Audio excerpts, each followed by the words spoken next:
বিক্রম ছিল এক ছোট্ট পড়ুয়া ছেলে। তার স্কুলে একদিন বৃক্ষরোপণ দিবস পালন করা হচ্ছিল।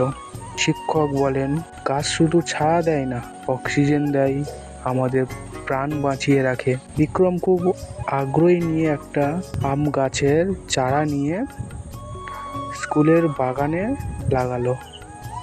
প্রতিদিন স্কুলে এসে গাছটিকে জল দিত, আগাছা পরিষ্কার করত, ভালোবেসে কথা বলতো। কয়েক মাস পর সেই ছোট চারা গাছটি বড় হতে লাগলো। পাখিরা এসে গাছে বসতো, ছেলেমেয়েরা তার ছায়ায় বসে গল্প করত। একদিন প্রধান শিক্ষক বিক্রমকে ডেকে বলেন, তোমার যত্নে গাছটি বড় হয়েছে।